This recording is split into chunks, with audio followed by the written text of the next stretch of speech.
Yeah. And you can't even switch with. No, it's dangerous. That's why my brother says I don't want it. Yeah. Yeah. Well, it's flying, I mean, flying is the same thing. Yeah. They want that other 2 seats to make a little money. Yeah, that's all for us now. You have been right now.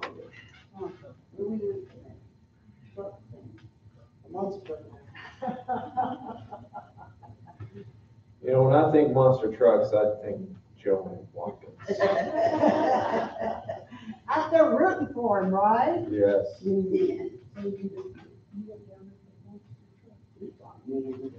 I'm not good at it. He thinks, I don't think you I don't think you know either. I used to watch those when I was a kid. Yeah. I must be still a kid. I was always a fan of the Gravedigger. What can I I say? like the great video. Yeah, when I was a kid, during the reign of Bigfoot, yes. Yeah. So, That was before Ford, but they. And do you have a schedule for next year to go see? No. I have a schedule never to go.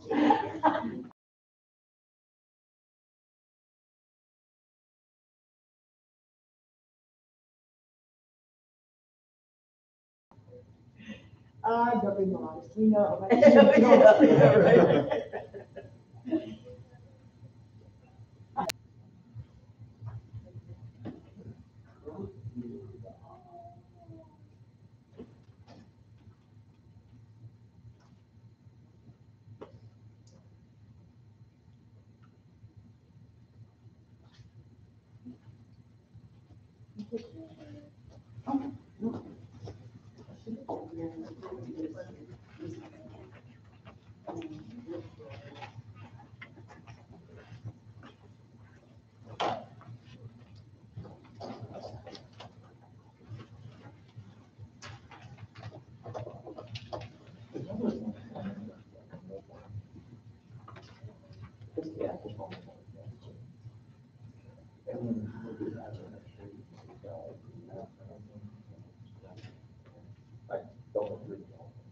that's on the other side of that wall.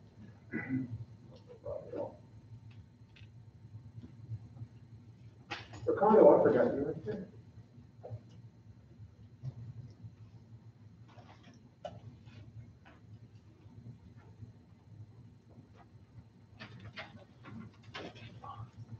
I'm here.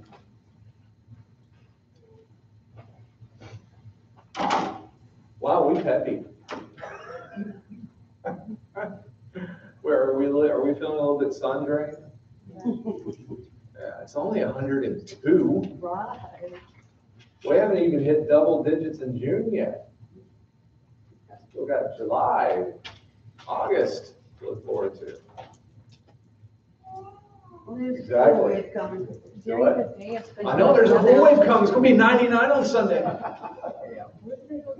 Hey, I tell you what, we take it though, don't we? Yeah. We have something to look forward to. It's been 107 during the day though. It's been what? 107 during the We day. had some rain with. We overachievers. Overachievers. Don't let anybody tell you different. We know how to do it right. 115 plus. School. Stuff might strike us down one day, but one thing that won't is vitamin D deficiency. So, You only need 10 minutes of sun a day to get what your body needs for the vitamin D. well, you. There is a study sheet on the back in case you are interested. It is the correct one. If we are out, we can make more, so don't let that bother you. I forgot to change the class number with that. Such a slacker. It's class 5, but on the sheet still says class 4. I didn't change that number for reasons, so ignore me. By the way, after class tonight, my family's going down to the DQ on 23rd in case anybody else would like to go. Joan's like, we're eating up there. Yeah.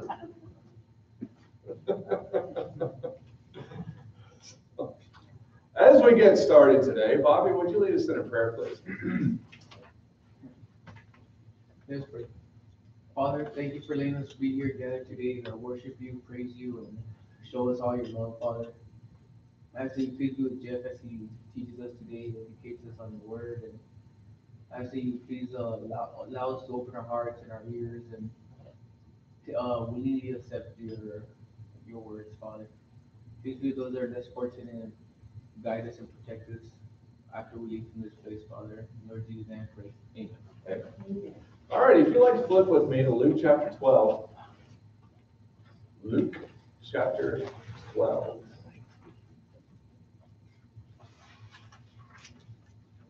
We're going to be studying the parable of the rich fool. Who was the most famous person you ever saw or ever got to meet or anywhere there? Does myself count? Wow! All right, just my self count. Oh. And I love it because he's wearing the Who t-shirt. LeBron James. Did you? What do you mean? No, I'm saying LeBron James, I think he's the most famous person. I've never seen him. He saw him on TV. I'm going to see him live. Live? Nobody? Some of the people That's don't even been know going what I'm good, though. talking about. Well, okay, Bobby, give it to me. Don't say me. Don't do it. And we saw No, them no, live. I'm saying we saw him live. Oh, did you? You saw LeBron James? Yeah. Oh, all right. Cool. Madison Square Garden. Oh, y'all caught it when you were in New York? Yeah. Yeah. Who have you Most seen? famous arena in the world. I saw a former president, which, you know, is not like Richard Nixon. Oh, you saw Nixon? He was that counts? He was a president. Yes, that counts. That counts. If you go to look for dirt, there's a little dirt everywhere. Yeah. Yeah. What do they say? Don't meet your heroes. Right. Yeah. Okay. Well, how far would you travel? How far would you travel to see somebody famous? You think? Or how far would you travel for a show? Not that, not like a vacation and we're going to catch show while we're there. That's the purpose of your going, was to go to this event. Like a concert? Yeah. Something like that. How far would you go? Or how far have you gone? I remember a group of friends of mine went and saw WrestleMania 17. Now, we left from Nacogdoches, had to go to Houston, so that's probably what? 5 hours or so, something like that, maybe. That's You about mean it. WWE? Yeah. That was 2001 at the Astrodome. Me and 67,000 of my closest friends. Anybody else? How far would you go for a show like performance? I traveled about 150 miles to see Sandy Patty. See who? Gospel singer, Oh, Sandy Patty. where'd you see it? In Wichita, Kansas. Yo, Bobby. My favorite sports team. Me and Brianna were 18. We took off on a bus to North Carolina. Who's your favorite sports team? The Panthers. Okay. Oh yeah, that's right. You wore the jersey. I'm glad you didn't get scalped. Did y'all win? Actually, I think we lost that one. Oh, Oh, no. did it matter though? Did it matter? Really? Did it matter? No, I was happy. He I caught them remember all. we've been to San Antonio from here to see a couple of shows at Majestic. And we saw. My cousin now likes Carolina Panthers. Mhm. So do I though. Yeah, we saw Screw Tape Letters, and then we saw Phantom of the Opera. That was one of our bucket list items to see Phantom of the Opera. So we got to do that. So that was cool. How far do you think you would travel to see Jesus live? Anywhere. Oh, anywhere. We're putting a house on. We're going to double our mortgage and get the money and go see Jesus. Does that ever blow you away when you read the Gospels and it talks about how people followed Jesus for days? And like thousands of people would go and follow Jesus for days. Like, you ever just pause and just think about that for a little bit? Or maybe I just have too much time on my hands, I don't know. But that just, who would you go and just follow? Someone just comes through town and you're gonna cease life so that you can go and walk with this person. Kind of like in the Forrest Gump movie when he's jogging across the nation. Do what? There wasn't a lot of days in available. No, that's the thing is it was just, we're going. Let's go. I mean, that just blows me away. I can't think of, because, I was raised, I appreciate artists, and there's people that appreciate their talent.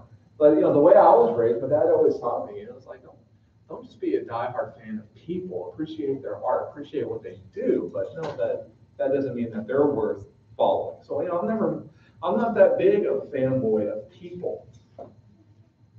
So I can't think of somebody that I would just stop everything and just go walk with in 107 heat. I mean, honestly, is there anybody in your life or in the world today that you would just do that for? I kind of hear stories of people back in the day talk about how they waited for hours in the rain to see, President Kennedy or some sort of politician or world leader. But, besides that, I mean, I'm not going to do it for some celebrity. But yeah. But that's kind of the what's going on here in Luke 12. Luke 12, verse 1, it says, "Meanwhile, when a crowd of many thousands had gathered so that they were trampling on one another, Jesus began to speak first to his disciples, saying," okay. So the pregame, the preliminary of the parable of the rich fool is taking place in a vast crowd. The NIV says thousands. Some commentaries believe that what was really going on is 10,000s upon 10,000. So we're talking about a very, very big crowd, arena-sized crowd following Jesus, and apparently they're getting a little antsy. They're starting to trample on each other like at a Black Friday sale. All right, and they're there to see Jesus.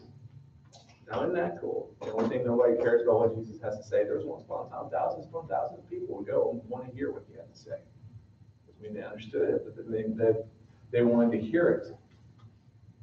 So Jesus takes this opportunity to turn around and speak to his disciples first. Now later he's going to talk to the crowd, and later the disciples pass on what Jesus said. But at this time he kind of keeps it in-house, beginning with his disciples to talk. And he talks about a series of topics leading up to verse 13. In verses 1 through 3, he talks about hypocrisy and disclosure, telling them to beware of the yeast of the Pharisees and the teachers of the law. Don't be bogged down by hypocrisy, which follows what happened in chapter 11.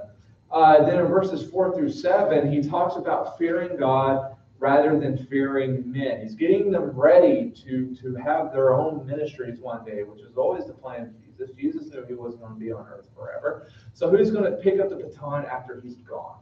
Well, the disciples are, so he's trying to get them ready. He tells them, "I tell you, my friends, do not be afraid of those who kill the body, and after that can do no more. But I will show you whom you should fear. Fear him who, after the killing of the body, has power to throw you into hell. Yes, I tell you, fear him." Or not, and then he goes on from there. So in other words, pretty heavy, serious stuff Jesus is talking about. In verses 8 through 10, he talks about acknowledging God. Anybody who acknowledges me, the Son of Man, will also acknowledge him before the angels of God, but he who disowns me before men will be disowned before the angels of God. And talking about that. And then in verses 11 through 12, he talks about the aid of the Holy Spirit. When the time comes and you're brought before the authorities, don't worry about what to say. The Holy Spirit will teach you teach you at that time what you should say. So again, it's not just little bitty things. It's actually some very deep, very serious, how do we continue the mission? What do we do when the world turns against us type of things? How do we stay strong? Well, so it's very, very heavy stuff. And then, while this is happening, somebody in verse 13 says, someone in the crowd just says to him, "Teacher, if I tell my brother to divide the inheritance with me."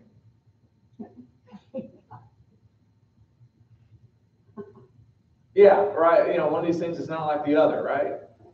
See, that's how come it's really important to discuss what goes on around these parables, because that's a story within itself. With every story, there was an occasion. There was a point. There was a question asked, or something happened, or Jesus is trying to share a thought, or trying to hammer home a point. There's always something that goes around these parables, which is why, at least to me, they're so cool. All right, but this is the issue here. While Jesus was talking about all these serious things, someone just says, "Hey, Jesus, tell my brother to share the inheritance with me." I'll see if I can get around to it. See, there's a question too. If you had a chance to ask Jesus himself a question, what would it be?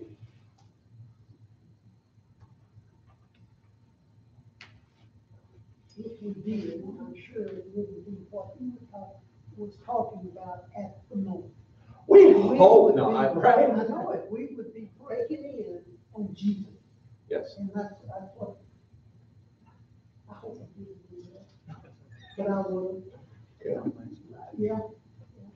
You would have walked up, shook his hand, and said something. Right in, he's trying to teach, and I've got something on my head, so I'm gonna run it.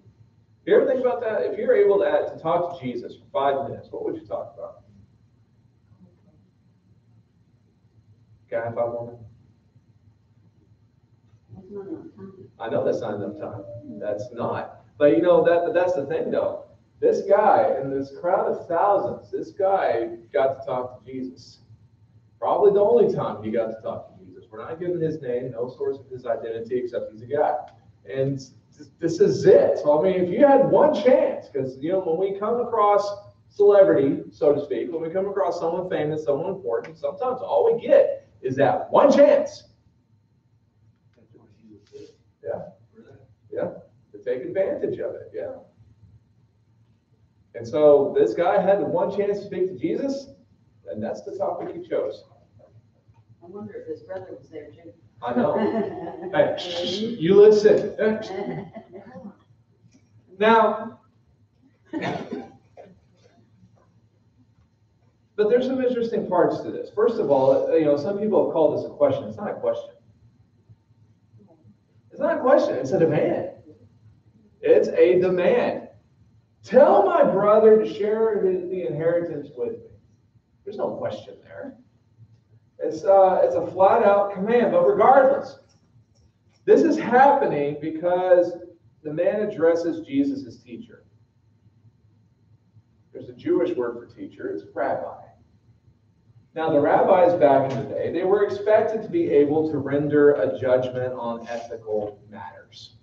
People would come, and you sometimes see it on acted out Bible shows and whatnot, but you would see the rabbi sitting on a stoop or hanging out at the temple like Jesus did in his ministry too, and they would just be surrounded by a little crowd of people or whatever, and people would just fire questions at the rabbi and see what the rabbi would say. And it's how they learned. And there's nothing wrong with that. People do it to me. They do it to the elders. They do it to the deacons. They do it to anybody. People will do that to anybody whom they think opinion is worth anything. Goodness sakes.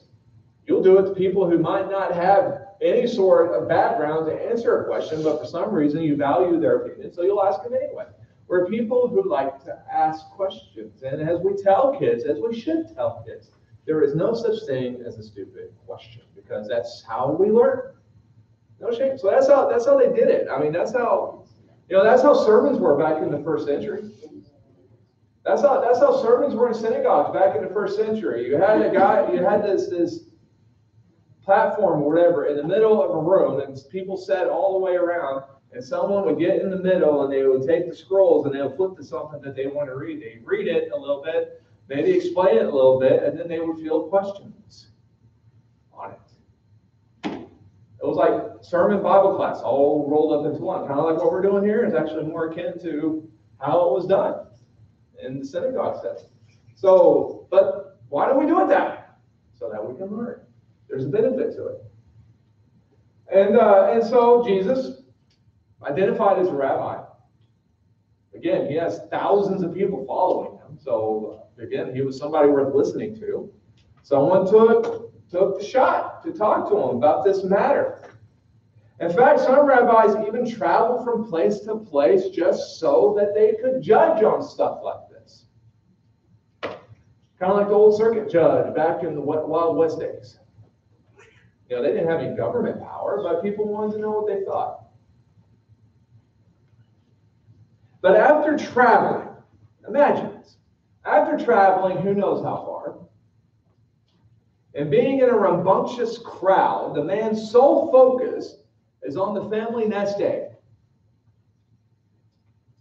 Compare this man's priorities with the thrust of what Jesus was talking about in chapter 12, verses 1 through 12.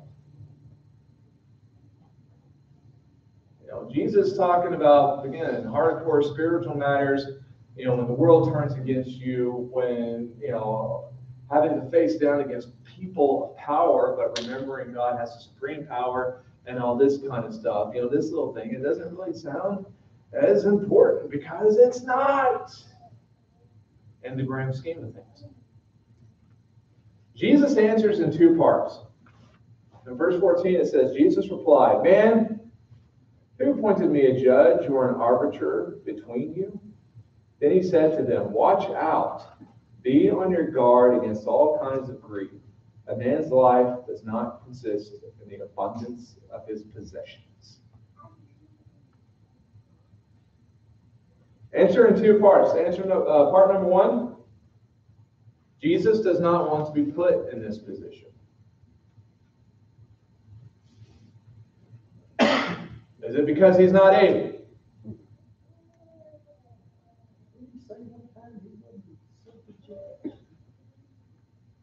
Well, he didn't come to condemn the world, but he came to save the world. So why not get involved in this? Again, he's asking, again, you might say the guy was a little bit rude in his method. But again, this was something that the rabbis faced with on a daily basis. Why doesn't Jesus want to get involved? That's not his purpose. Well, what's his purpose? Service to God, his followers.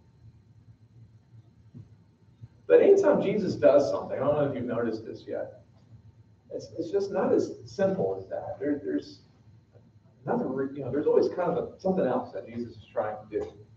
It's not that he's trying to teach this guy something. Because this guy comes up, and then I think that's the only reason he came.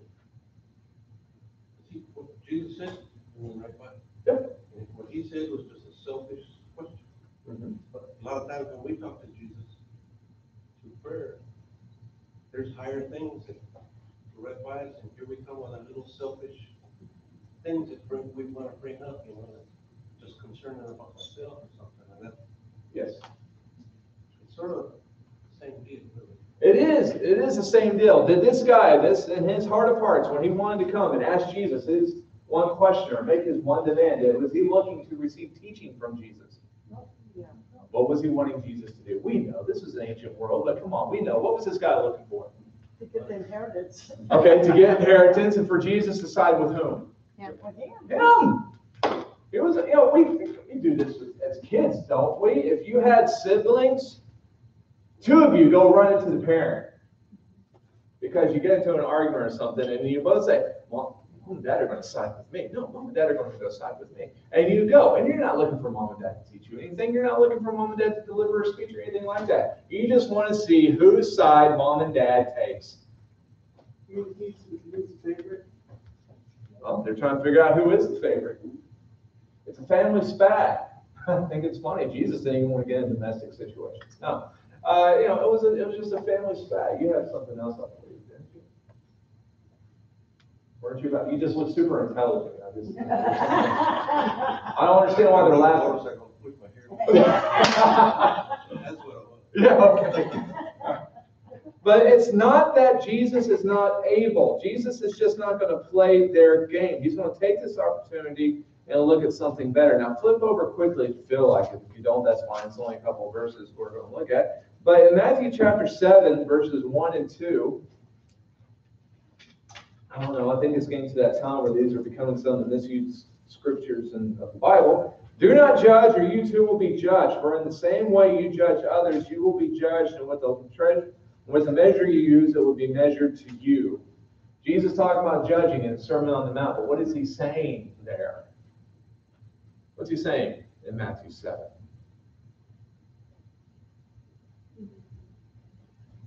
We're not really qualified to judge. Why are we not very qualified to judge? Because we're always going to look after ourselves. maybe not always, but 99.9% of the time, go with that. How many people here are super glad that when our judgment day comes, it's not going to be done by a human? Yeah, all right? I mean, now why? We bad. We play favorites. We don't deserve that. All right? So Jesus told us in the Sermon on the Mount, don't judge. But then he goes back to that because people stop there. Don't judge. It says, don't judge. Don't do it. No. And the same way you judge others, you too will be judged. And with the measure you use, it'll be used against you. Ooh, it gets scarier than that. It gets deeper than just don't judge. Now, that's not the Cliff Notes version. Don't judge. Come on.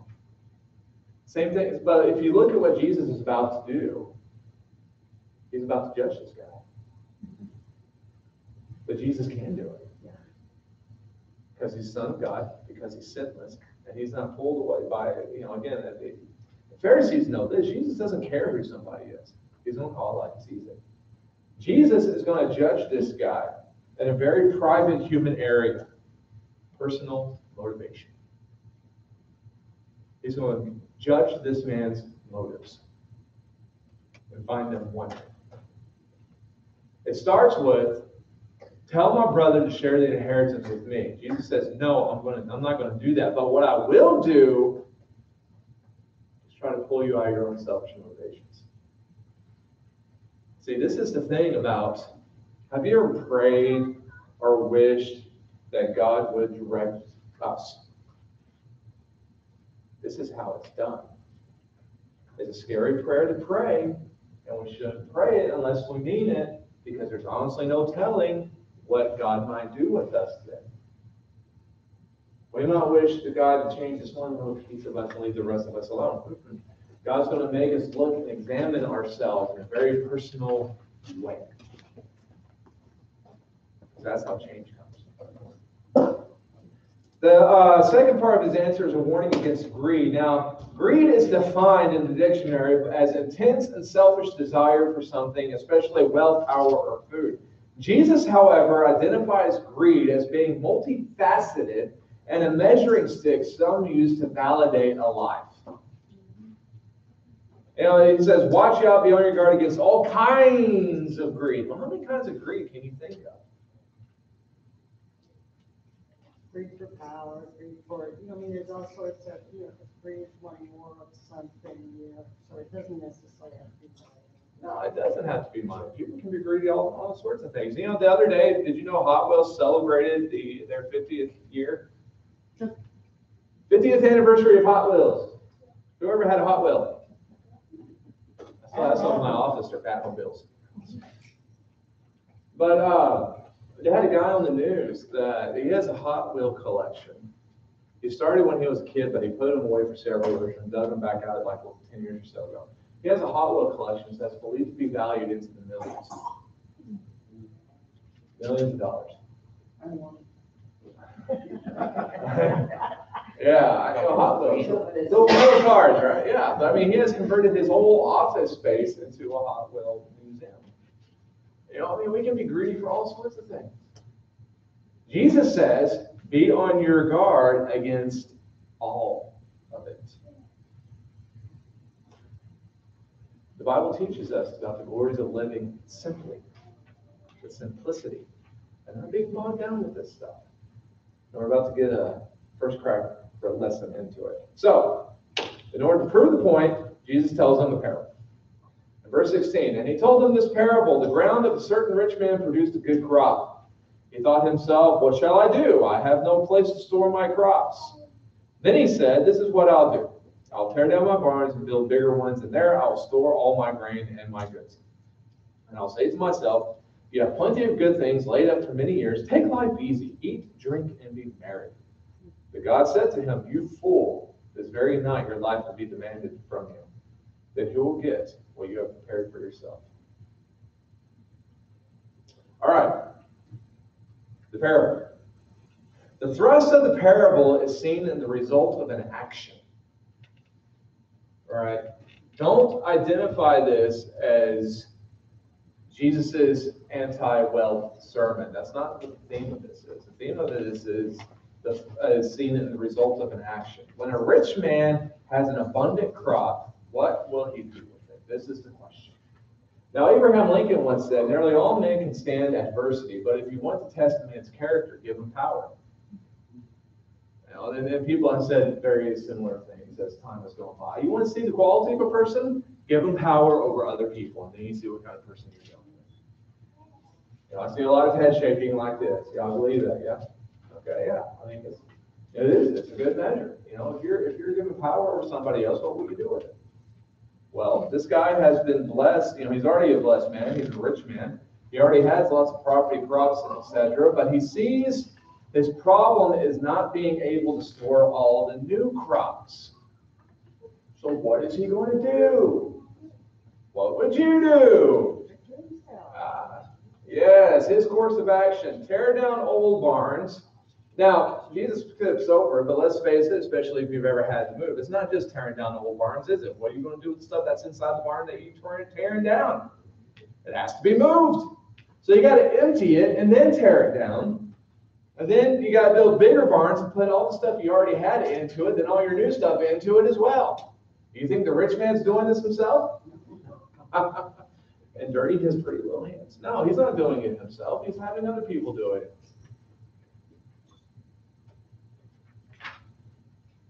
He has an eye problem. Pun alert. Did you catch his answer? I will store grain. I will store goods. I will retire. It never focuses on anyone else. The focus is slowly on the I.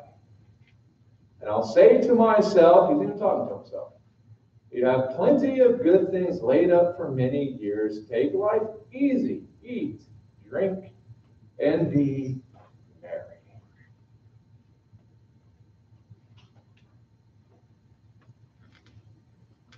He gets a visit by God, and he's called a fool.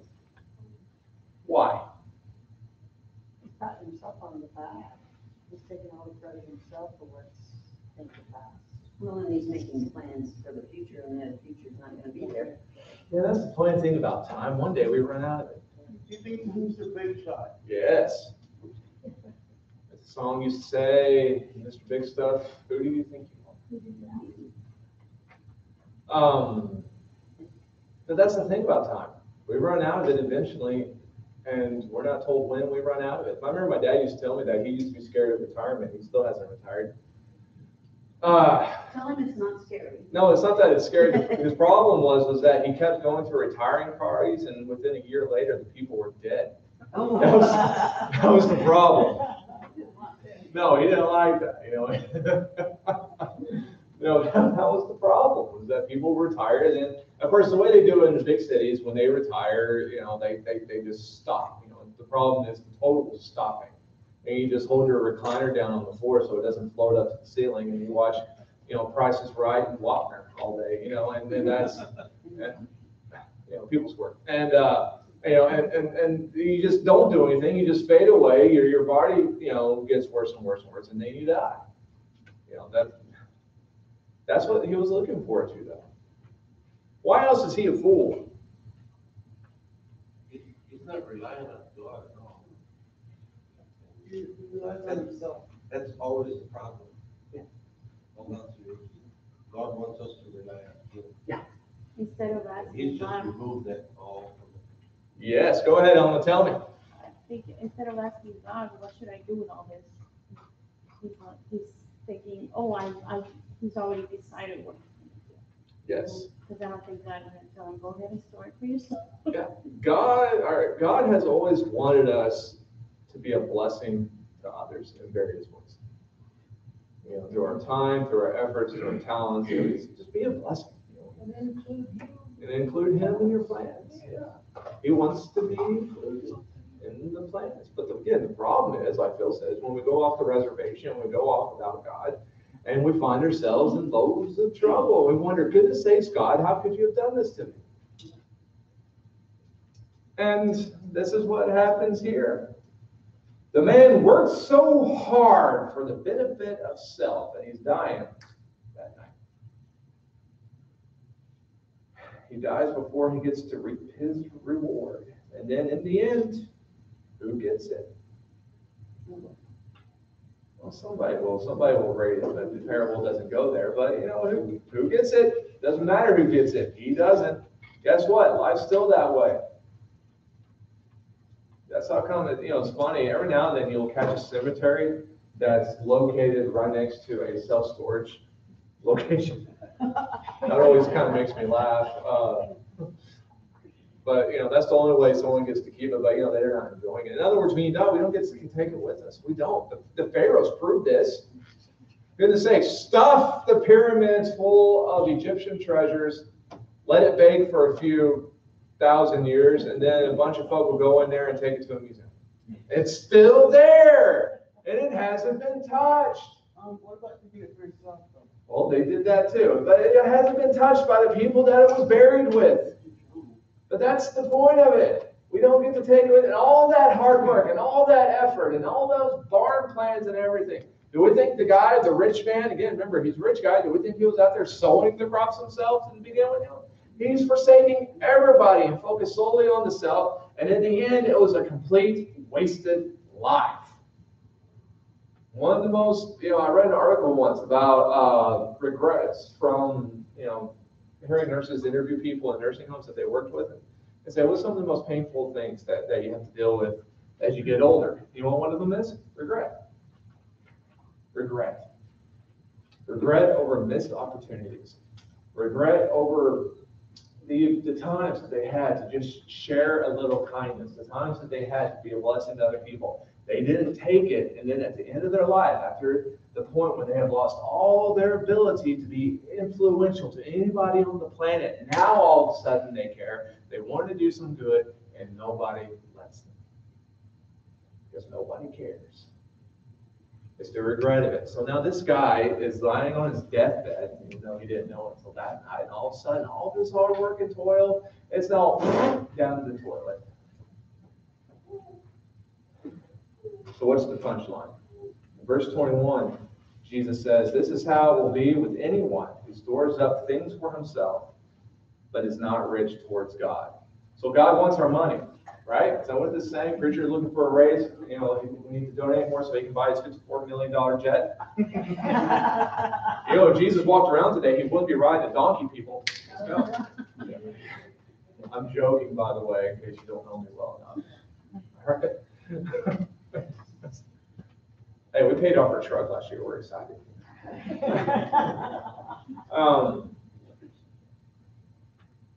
God just wants our money. Is that what this is about? Not being rich towards God. What's being rich towards God? It means give up your subject earth and That's okay. What does being rich towards God mean?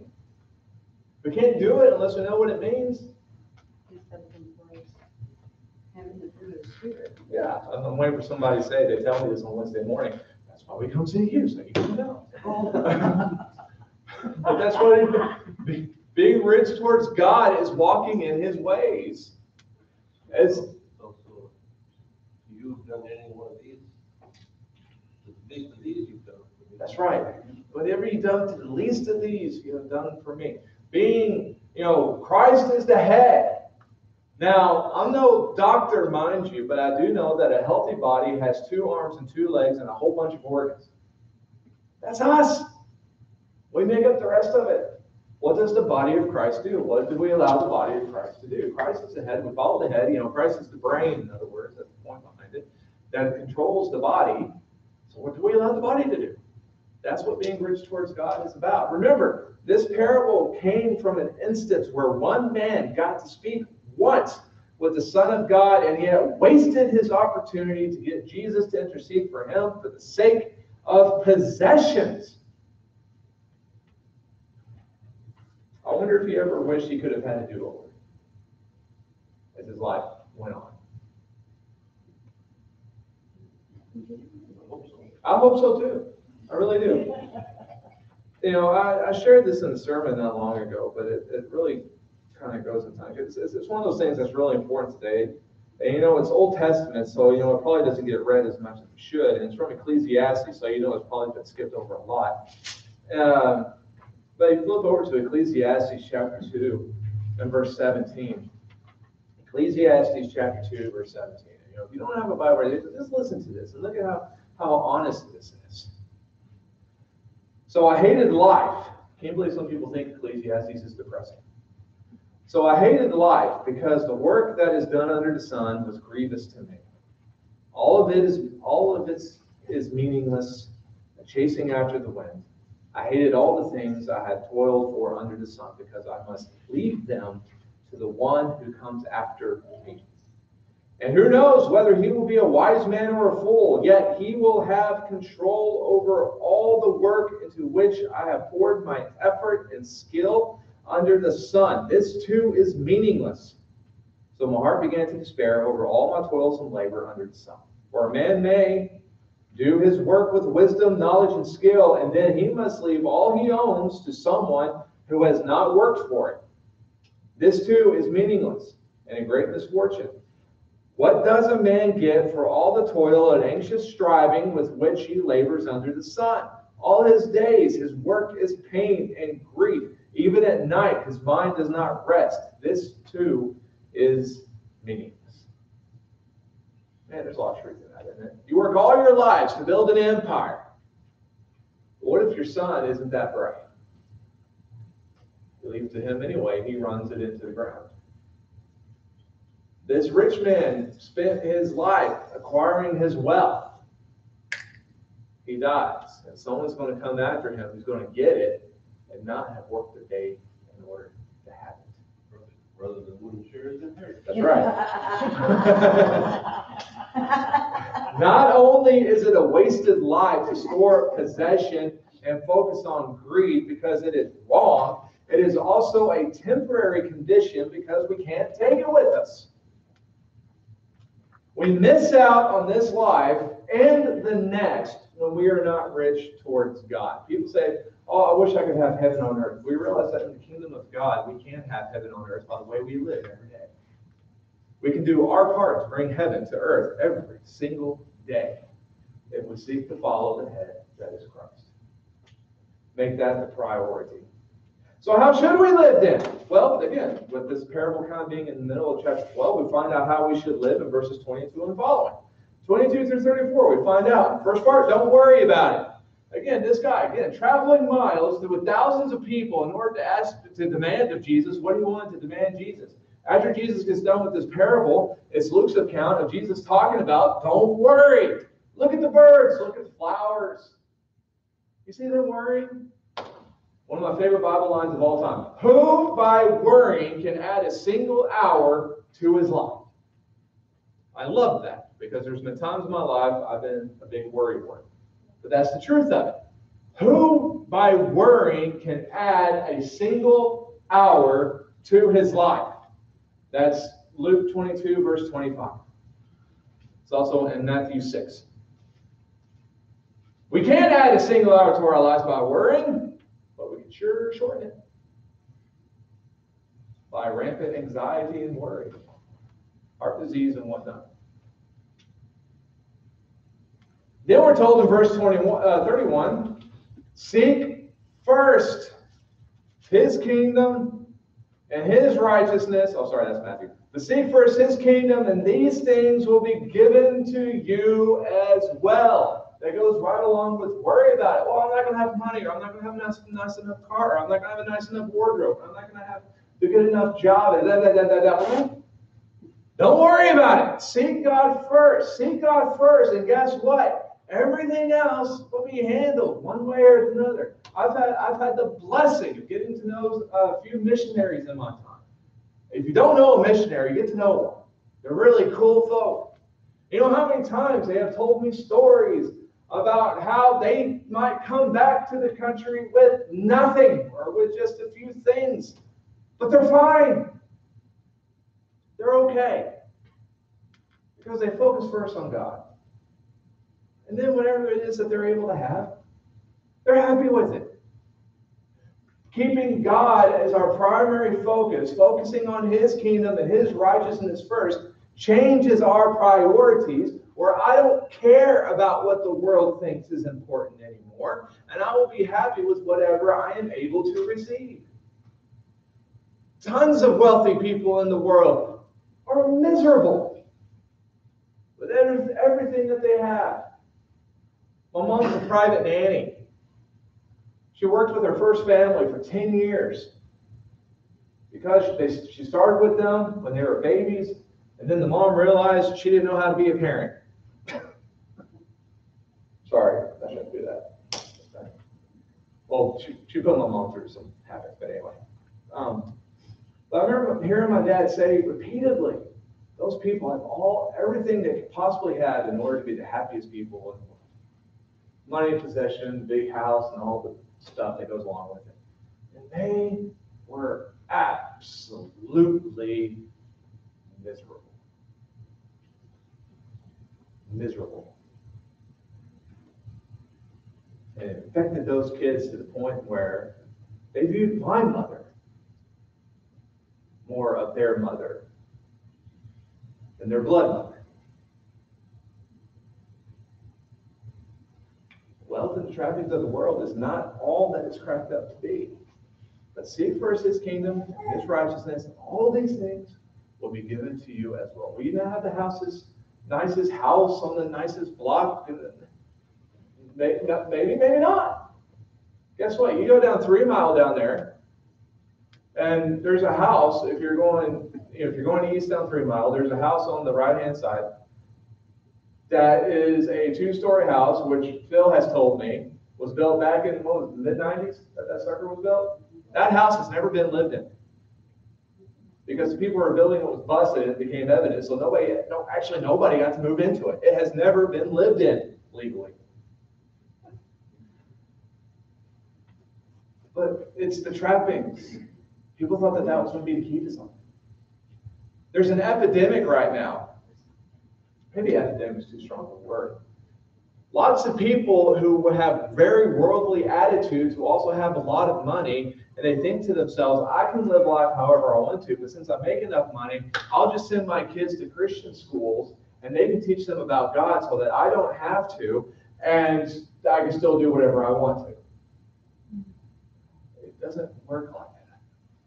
I said they're taking the easy way out. It is the easy way. And guess what? It doesn't work. Kids are smart. They see what you're trying to do. They're not fooled by it. But it's the wrong focus.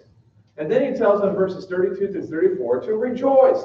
Rejoice in our Father's kingdom. Provide purses for yourselves that will not wear out, a treasure in heaven that will not be exhausted, where no thief comes near and no moth destroys. For where your treasure is, there your heart will be also. The kingdom of heaven cannot be stolen from us. Now, we can give it away.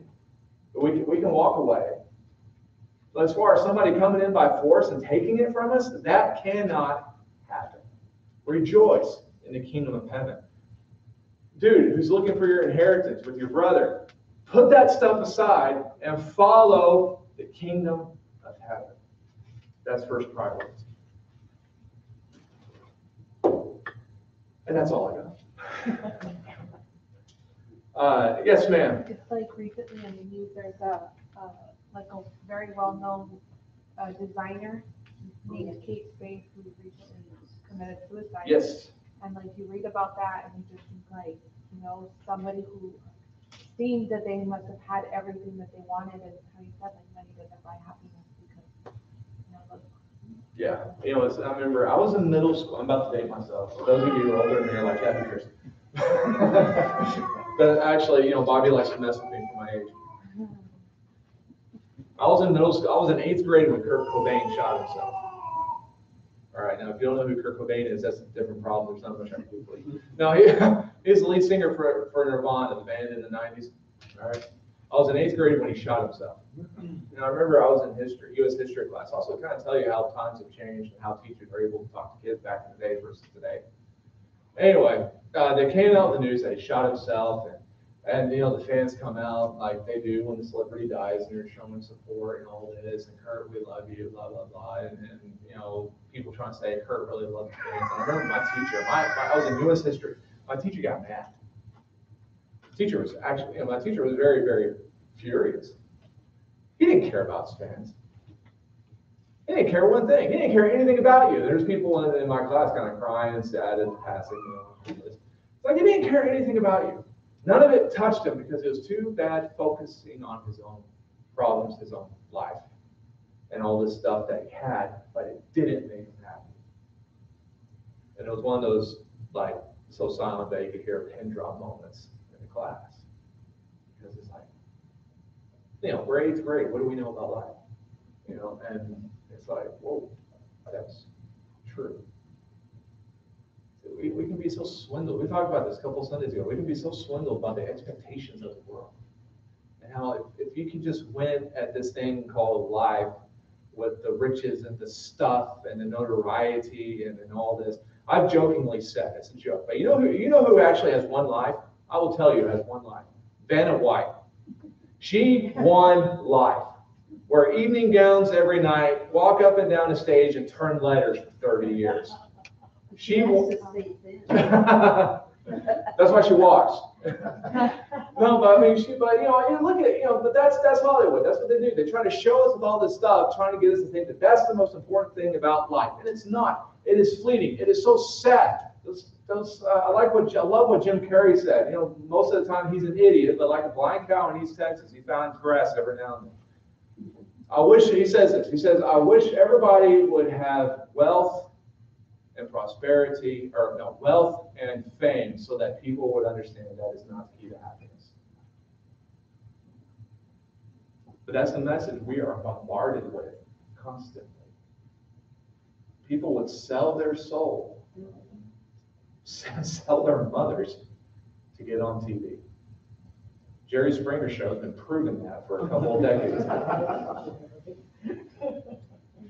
But you look at what the stupidness that people will do to get some notoriety. No. Seek first his kingdom and his righteousness. Seek that first. Everything else we need. Everything else we need. That's the word. Everything else we need will be handled one way or the other. Yes, it is. Yeah. We as Americans confuse the word need with want. No, we don't. Yeah, we do. Yeah, we do. We do. We absolutely do. In speech class, they asked different people what freedom meant to them. What freedom meant to people here, and what freedom meant to people in Mexico or further south. Right. And it was very different. The answers were very different. Some of those people saw freedom as an opportunity to do better things and get away from violence, other bad life experiences. And here it was totally different answers. Yeah. We've been so pampered with it. You know what? God bless our freedom. I mean, really. But in some ways, it's made us a little bit soft. You know, I love that there was I saw a guy once, it was, they were doing a Hispanic march for Trump. People who were from across the border who supported President Trump. And he had a sign that said, you know, I came here for the American dream, not the Mexican nightmare. You know, I mean, and that's something that, you know, unless you're from there, you don't know, you can't know, you know. And people who, again, like I've been blessed to know some missionaries who have traveled to restricted nations. They could tell you stories about freedom, you know, and what that truly means. And you see it, and how much they love this country, even though it's painful for them sometimes to come back to this country because it's hard to adjust back to the American mindset. They're so thankful for what we've been blessed with and what so many people miss just because we blind ourselves to it. But again, keep first priorities. Kingdom of heaven, his righteousness. Keep that first. Everything else will work out itself. I thank you all for coming tonight. And at this time, we'll go through our prayer list and we'll, edit, what we need to edit, and then we'll have some prayer together. And again, as I said, my family's going out to DQ on 23rd next to the McAllen Library, in case anybody else is interested. Feel free to join us. Lyndall Welks, this is from the Huddlestons. He suffered a stroke and he is paralyzed on his left side. He's doing better. Is he still doing better? Yeah, and he had this, walking, the walker, and Okay. All right, Elizabeth Villarreal, sorry, maybe one day I'll learn how to read. She was in a serious accident, as in San Antonio, listed in critical condition. Amado Olivares, dear family and friend battling cancer. Javier was doing better today. He was in class this morning, so he's doing better. He was suffering with a migraine. Lucindo Robledo, having brain surgery on June 11th. Please pray that all goes well, surgery and his recovery. Freddie Sosa, 8-year-old, who has a tumor in his leg. How's he doing? As a matter of fact, I just spoke to her, she was just meeting MD Anderson. And today was all his assessment, first day there, and she was waiting for him to go back to start treatment.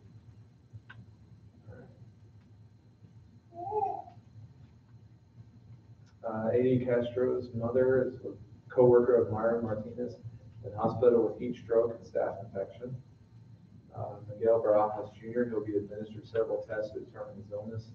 Please pray for good results. He's actually also going to go in Houston to have some work done up there. So we need to continue to pray for them. Felon Delia Middleton to be traveling for summer. Flo Graham in Dallas Hospital with pneumonia. Gabby, friend of the Williams family, having complications from minor outpatient surgery. Vincent Brandy Owsley, the 6th, I guess, hey, that's today, having an interview for the possibility of adopting 3 children. Please pray that God's will be done. 3 folk, they already have 3 kids of their own, so pray for them. Pray for them. Peggy and Jim asked us to pray for Stephen, that their son draws closer to the Lord. Remember the Corrales family. Gus is interviewing for a teaching position, so we need to pray about that. Pray for the Martinez family, Joe and Vanjie and their kids. They're having some family difficulties and suffering some splits and upheaval in the family, so pray for them. Copeland's asked us to remember Tara and the family. Safe travels for their daughter and her family, and also their son Brad, good test results from a recent procedure. Please pray for Osiris and her baby, and also Mary and Johnny, who's going to be moving up to the San Antonio area towards the end of the month, so we need to pray for them. And, I'll try to keep everybody informed, because they said they're going to need some help with, loading and packing and all that other kind of stuff, so we'll call out to church when that's time for that. Is there anything that we need to add? I know you're ready to go. We'll just throw the dresser on your back and let you march it out.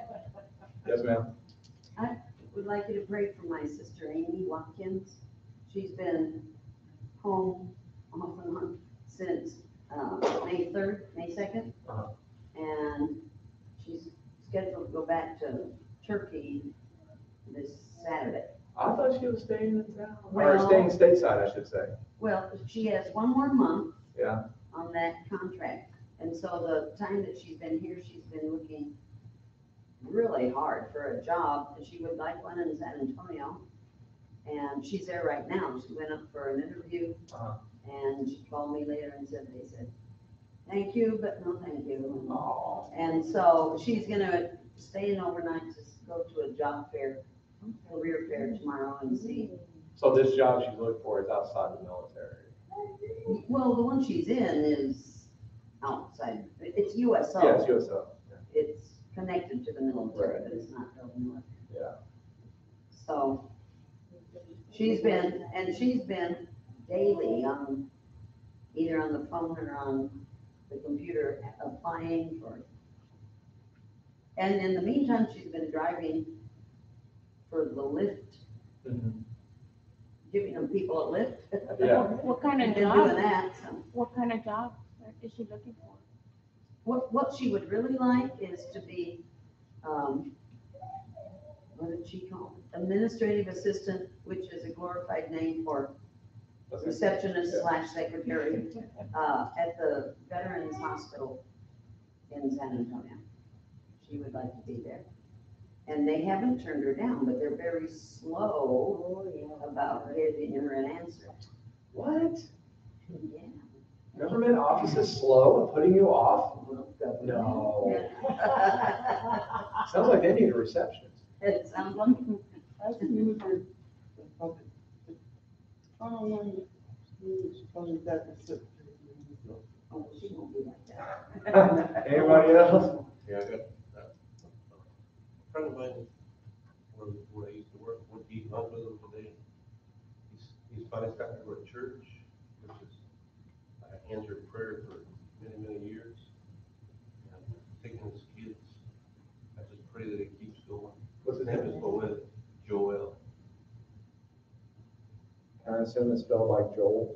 Yes. And he likes people call him Joel Does he have a last name or? Rodriguez.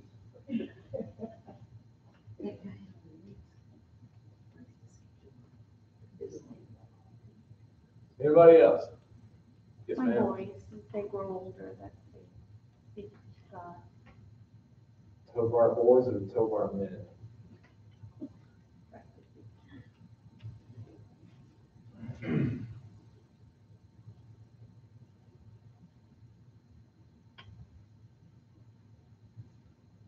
I ask you to pray for my family. We'll be taking a mini vacation, family time, beginning part of next week. We'll leave it Sunday after our time together, coming back next Wednesday afternoon, and time to come back here tonight, so, or next week. So we'll be going to the island for a few days. Thank you. Sunscreen. Do what? Watch out for your solar screen up there, okay? Yes. No, I'm taking a plethora of hats. Yes. I also like the pictures of Paul. Paul? He's Yeah, also he's looking perfect, you know. Yeah.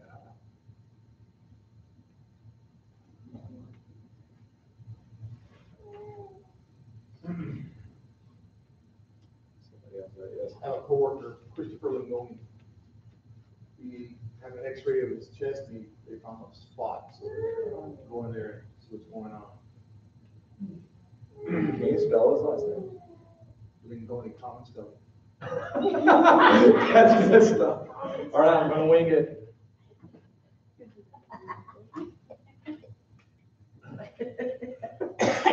That was awesome. I need to do that next time someone butchers my He name. had. It's the place, common spelling. Figured out. Yeah. That's great. I want to shake your hand later. That was awesome. All right, anybody else? All right, well, if you will, join me in prayer, and again, I thank you all for coming tonight, and we'll see you all next time. I hope you come out tonight. Dear Heavenly Father, we thank you for this wonderful day that you've given us, and we thank you for the time you've given us to be together, and we pray that we may be those who focus on your kingdom first, who focus on what's more important first, and then just let other things that aren't as necessarily important, just let you take care of those, and so that we can spend our time focusing on you and pursuing you. We pray that we may be your light and salt in the earth around us, that we may be lighthouses, that people may see your glory through the actions of our lives. And we pray that through our efforts that people may be saved, that you, through us, people may come to know you. We ask that you be with those who have asked for our prayers, and we pray that you may bless us with rain to help cool us down. And we pray that you enable us to keep on going. Guide us in your ways. In Jesus' name, amen. And we need a good rain to see how it feels.